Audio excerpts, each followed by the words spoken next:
My friend, your enemies shall not triumph over you because God is pleased with you. സ്നേഹിത, നിങ്ങളുടെ ശത്രുക്കൾ നിങ്ങളെ ചൊല്ലി ജയഘോഷം കൊള്ളുകയില്ല, കാരണം ദൈവം നിങ്ങളിൽ പ്രസാദിച്ചിരിക്കുന്നു. Psalm 41 and verse 11 says so. സങ്കീർത്തനം 41:11 അപ്രകാരം പറയുന്നു. I know, O Lord, that you are pleased with me. യഹോവേ, നിനക്കെന്നിൽ പ്രസാദമായിരിക്കുന്നു എന്ന് ഞാൻ അറിയുന്നു. You are pleased with me because my enemies are not able to triumph over me. എന്റെ ശത്രു എന്നെ ചൊല്ലി ജയഘോഷം കൊള്ളാതിരിക്കുന്നതിനാൽ. Yes, your enemies are not able to triumph over you.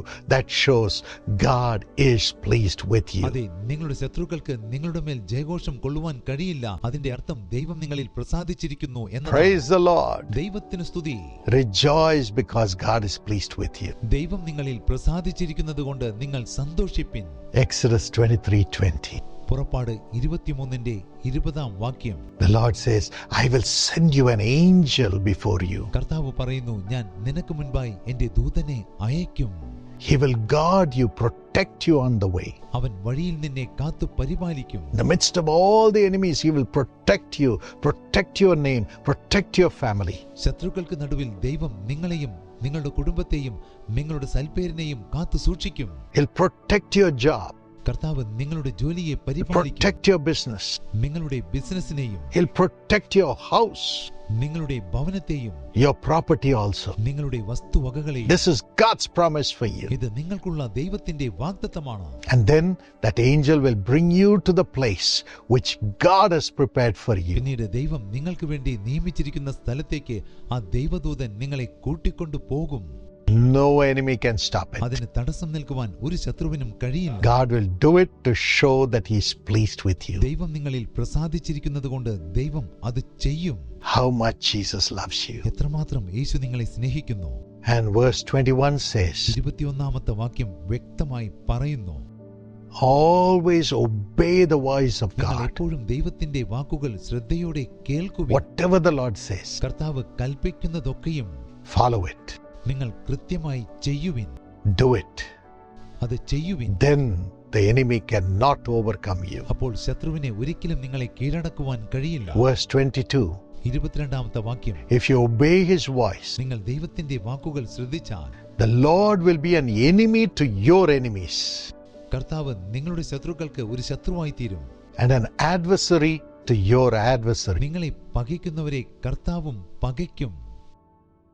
Always obey the voice of God. എപ്പോഴും ദൈവത്തിന്റെ വാക്കുകൾ ശ്രദ്ധയോടെ കേട്ടനുസരിക്കും. If you disobey the word of God and the voice of God, നിങ്ങൾ ദൈവത്തിന്റെ വചനം അനുസരിക്കാതിരിക്കുകയാണെങ്കിൽ, Ephesians 4 and verse 30 says, എഫേസ്യർ 4:30 വാക്യം വ്യക്തമായി you'll be പറയുന്നു, grieving the Holy Spirit.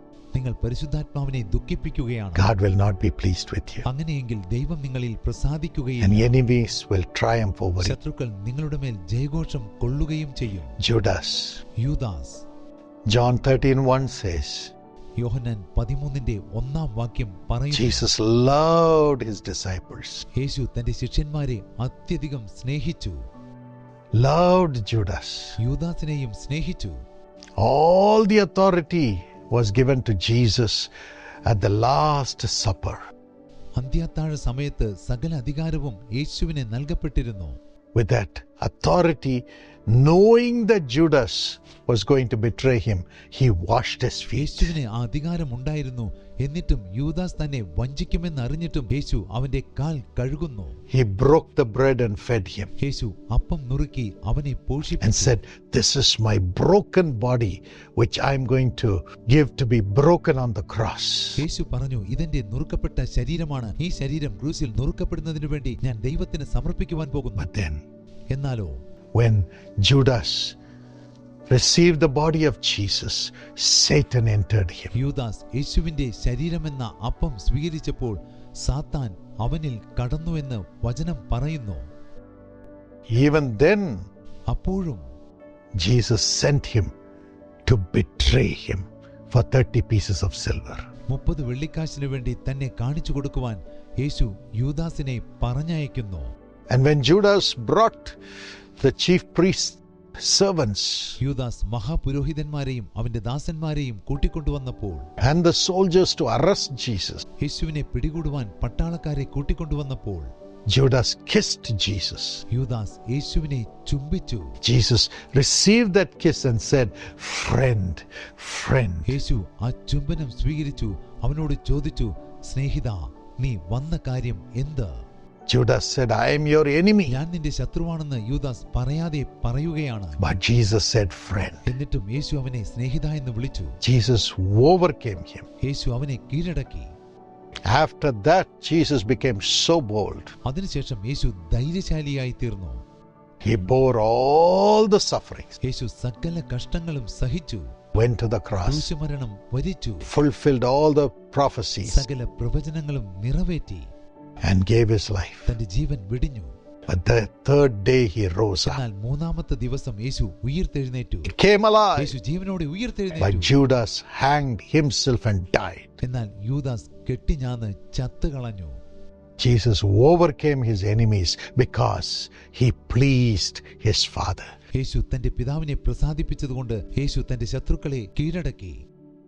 My friend, Snehitha, even today Jesus says, "Only obey my voice and please me." ഇന്നും യേശുക്രിസ്തു പറയുന്നു, എന്റെ വാക്കുകൾ അനുസരിക്കൂ, എന്നെ പ്രസാദിപ്പിക്കൂ. What does the voice of Jesus say? യേശുവിന്റെ സ്വരം എന്താണ് പറയുന്നത്? Luke 6:27. Lukose 6:27. Love your enemies. നിങ്ങളുടെ ശത്രുക്കളെ സ്നേഹിപ്പിൻ. Do good to those who hate you. നിങ്ങളെ പകയ്ക്കുന്നവർക്ക് ഗുണം ചെയ്യുവിൻ. Bless those who curse you. നിങ്ങളെ ശപിക്കുന്നവരെ അനുഗ്രഹിപ്പിൻ. Pray for those who mistreat you. നിങ്ങളെ ദുഷിക്കുന്നവർക്ക് വേണ്ടി പ്രാർത്ഥിപ്പിൻ. Whoever hits you on the cheek, offer him the other cheek also. നിന്നെ ഒരു ചെകിടത്ത് അടിക്കുന്നവനെ മറ്റേതും കാണിച്ചു കൊടുക്കാം. If anybody takes away your property, give him other property ആരെങ്കിലും also. നിന്റെ വസ്തു എടുക്കുകയാണെങ്കിൽ അവനെ നിന്റെ മറ്റേ വസ്തുവും കൊടുക്കാം. Give to everyone who asks you. നിന്നോട് ചോദിക്കുന്ന ഏവനും കൊടുക്കാം. Proverbs 24:17. സദൃശ്യവാക്യം 24:17. Never gloat when your enemy falls. നിന്റെ ശത്രു വീഴുമ്പോൾ നീ സന്തോഷിക്കരുത്. When they stumble, do not rejoice. അവൻ ഇടറുമ്പോൾ നിന്റെ ഹൃദയം ആനന്ദിക്കരുത്. Romans 12:20 says, റോമർ 12:20 പറയുന്നു, if your enemy is hungry, feed him. നിന്റെ ശത്രുവിനെ വിശക്കുന്നുവെങ്കിൽ അവന് തിന്മാൻ കൊടുക്കാം. If he is thirsty, give him something to drink. ദാഹിക്കുന്നുവെങ്കിൽ അവന് കുടിപ്പാൻ കൊടുക്കാം. In doing so, you will heap burning coals on his or her head. അങ്ങനെ ചെയ്താൽ നീ അവന്റെ അല്ലെങ്കിൽ അവളുടെ തലമേൽ തീക്കനൽ കുന്നിക്കും. Love your enemies. നിങ്ങളുടെ ശത്രുക്കളെ സ്നേഹിപ്പിൻ. Love your enemies. ശത്രുക്കളെ സ്നേഹിപ്പിൻ. My friend, this is the path of എന്റെ Jesus. സ്നേഹിത, ഇതാകുന്നു യേശുവിന്റെ വഴി. And Jesus will give you victory over all your enemies. യേശു നിങ്ങളുടെ സകല ശത്രുക്കളുടെ മേലും നിങ്ങൾക്ക് വിജയം നൽകും. And he will show the whole world that he is pleased with you. യേശു നിങ്ങളിൽ പ്രസാദിച്ചിരിക്കുന്നുവെന്ന് ലോകത്തിന് മുഴുവൻ യേശു കാണിച്ചു May കൊടുക്കും. God give you this grace. ദൈവം നിങ്ങൾക്ക് ഈ കൃപ നൽകട്ടെ. And let us be like Jesus നമുക്ക് യേശുവിനെ പോലെ ആയിത്തീരാം.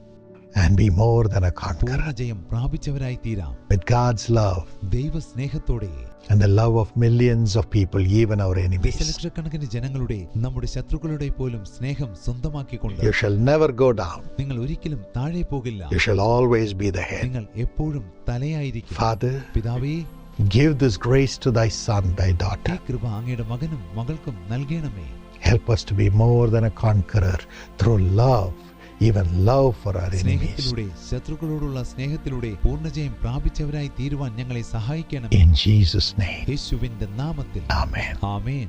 God bless you. ദൈവം നിങ്ങളെ അനുഗ്രഹിക്കട്ടെ.